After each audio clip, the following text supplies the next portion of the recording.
Fala pessoal, observações finais aí antes da gente encerrar e passar para uma parte mais prática que eu quero mostrar para vocês. Vamos falar sobre um pouco mais sobre alguns indicadores que você deve se atentar, beleza? O PVP, ele pode algumas vezes ser mais importante que o PL, tá? É, principalmente nessa questão de previsão dos futuros retornos transversais, que é quando você pega um conjunto de ações e analisa ela no longo prazo, tá? Só que a gente tem que tomar alguns cuidados com relação a isso, porque o valor contábil é contabilidade, é aquilo que é escrito ali e cravado na pedra. Só que na teoria, né, ali a teoria é muito bonita, mas às vezes na prática isso não funciona.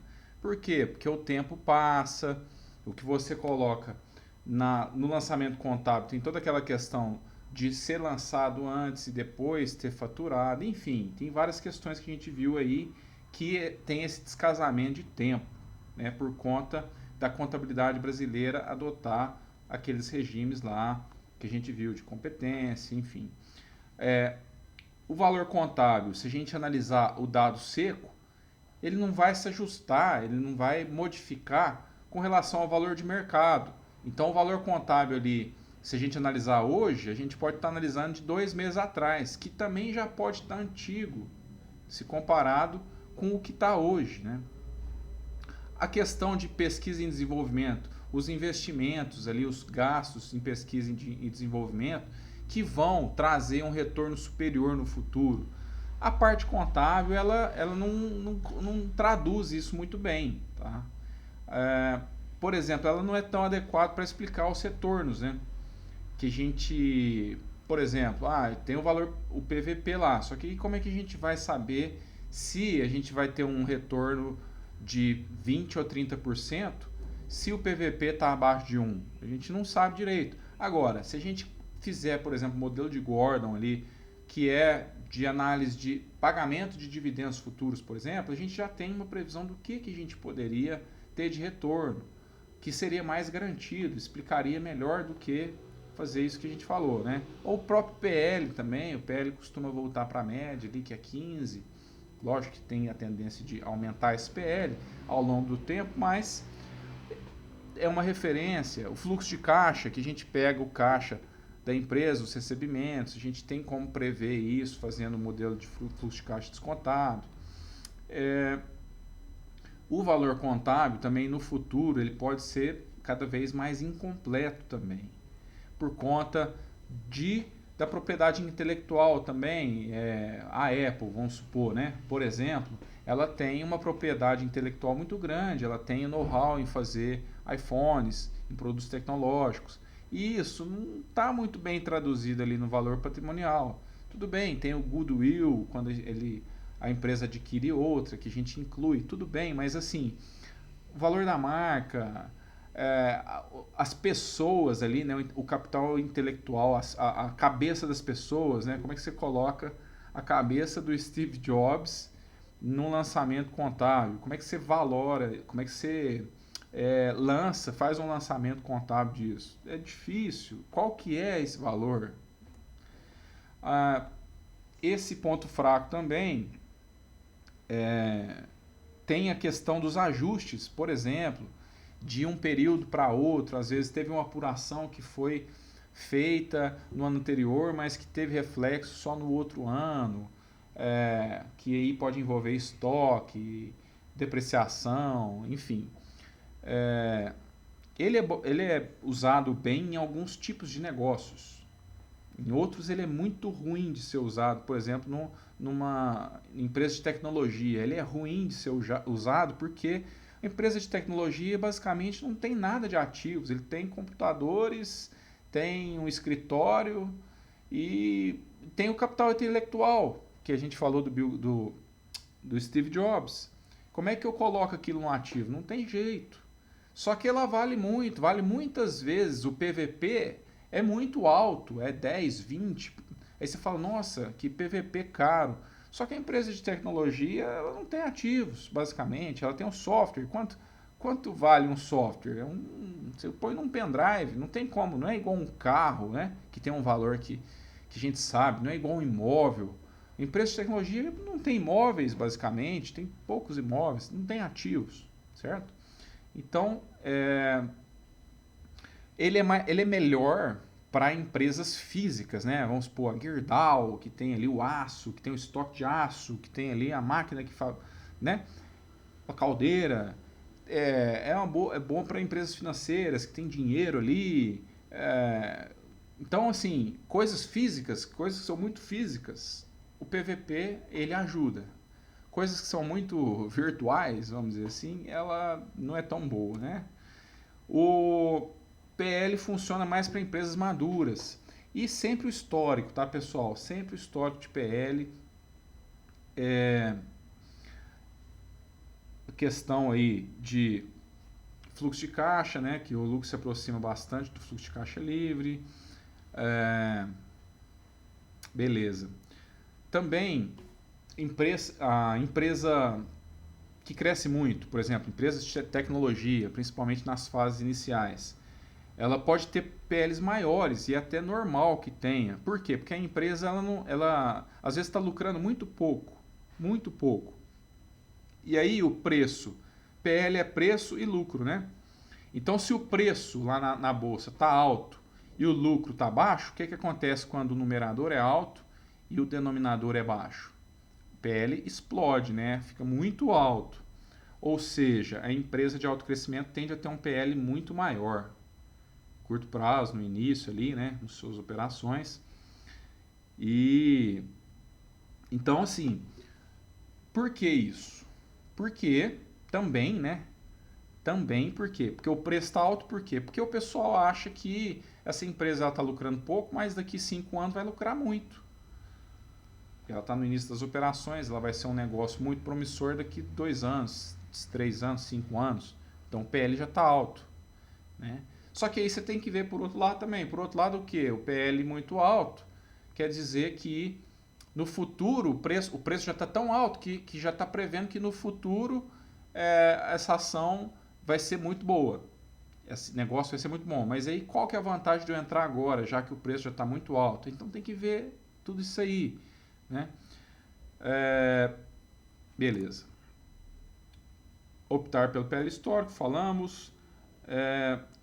Difícil usar um PL em empresas cíclicas. Vamos pegar o caso da Ivin, que é um caso que eu tive aí em 2018, com quase 700% de valorização, né, de 2018 para 2020, aí 2021. Empresas cíclicas, difícil você usar o PL. Né? Eu olhei o PL naquela época, eu olhei o PVP. Tá, já dando um spoiler para você aqui. Eu olhei o PVP porque, lembra que a gente falou negócios físicos, né? Construtora Ivin é o que? É imóvel, é terreno, é prédio físico, né? Então PVP é melhor. O PL já complica, porque empresas cíclicas, o histórico do PL, lucro, prejuízo, lucro, prejuízo, prejuízo, lucro, lucro, lucro, prejuízo, lucro grande, prejuízo. Difícil usar esse indicador, tá? Porque o lucro varia muito, muda muito, o PL vai lá em cima, lá embaixo, fica no meio. Então pode ser arriscado usar o PL para esse tipo de empresa. Outra coisa, né? Importante isso. A empresa está lá, vamos supor que ela tem 4 anos que não sai do lugar, dá um lucro pequeno. De repente, ou dá até prejuízo, de repente ela tem um lucraço lá, muito alto. Aí você fala, nossa, a empresa mudou, agora vai, né? Só que muitas das vezes ela vendeu um terreno, ela vendeu um imóvel, e isso é o lucro não recorrente, né? Efeitos não recorrentes aqui, que deve ser desconsiderados. Na contabilidade aparece, fala, pum, tá lá, vendeu bem o terreno, que inclusive na contabilidade ele entra com o valor de compra e ele vai entrar com o valor de venda muito maior muitas das vezes, né? Então tem que observar isso aí. Outros cuidados. O indicador pode estar ótimo, pessoal. Você pode olhar PL, tá baixo. Você pode olhar, que também é um risco, né? Às vezes o PL baixa, a empresa não está bem. o PVP tá legal, tá ali próximo de 1, tá dando lucro, o lucro às vezes está até crescente ou tá num patamar bom, só que a natureza do negócio pode estar morrendo. E como a bolsa sempre trabalha no futuro, né, como a gente falou, PLs muitas vezes altos em empresas de tecnologia, você olha e fala, putz, alto demais, você pode ver que a natureza do negócio pode estar morrendo. Então, no caso da Saraiva, né, Livraria Saraiva, estava assim por muito tempo. Só que era um negócio que estava em declínio, né? Quem está indo em livraria comprar livro? O pessoal está indo na Amazon comprando pela internet. Então, assim, o negócio estava morrendo e mesmo assim estava com números bons. Cuidado com esse tipo de empresa, que você pode entrar numa furada. Aí a questão que a gente falou lá, ó, a empresa do lucro não recorrente. A empresa pode comprar um terreno por 1 milhão e vender por 10 milhões, só que a contabilidade não vai te dizer isso. Ele vai te dizer quando vender, quando sair o lucro líquido reportado pela empresa no terceiro trimestre, pum. Só que na contabilidade você não vai ver, na contabilidade você vai ver 1 milhão, mas de repente vai aparecer 10. Mas como que apareceu isso? Aí é que tá. Aqui sobre falando de Tobin, né, falando um pouco, preço correto, o certo seria a gente pegar uma empresa e analisar assim, pega os ativos dela, pega os passivos dela. Normalmente a gente pega ativo, passivo, diminui e dá o patrimônio líquido, aí a gente faz os indicadores, né? Só que o certo seria pegar ativos e passivos, pegar tudo isso e ajustar para a inflação, né, que seria o custo de reposição. Só que isso na contabilidade não é feito, mas assim, o ideal seria isso, pegar os ativos, vamos supor que a empresa tem muitos imóveis, então a empresa de construção tem muitos imóveis. Então ajustar isso à inflação, como que a inflação, como o IPCA afetou a parte dos ativos da Even, que é diferente da empresa de tecnologia. Como que o IPCA afetou? Às vezes, o IPCA afeta numa empresa de forma positiva e afeta de forma negativa em outra. Então, esse seria o preço correto, né? Segundo Tobin aí.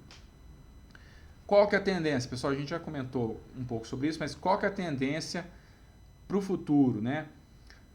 Margens de lucros mais altos. Por quê? Porque tecnologia ajuda a encurtar distâncias, vai evitar fazer reunião, faz pela internet. Então, eu estou economizando com passagens, com hospedagens, com custos.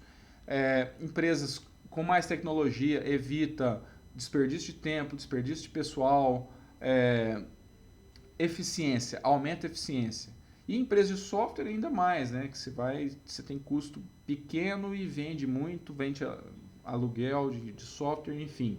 Então, isso pretende, né, para as empresas no futuro que elas tenham margens mais altas. É uma previsão que isso seja cada vez mais. Por conta de tecnologia, como a gente falou, por conta de baixa alavancagem.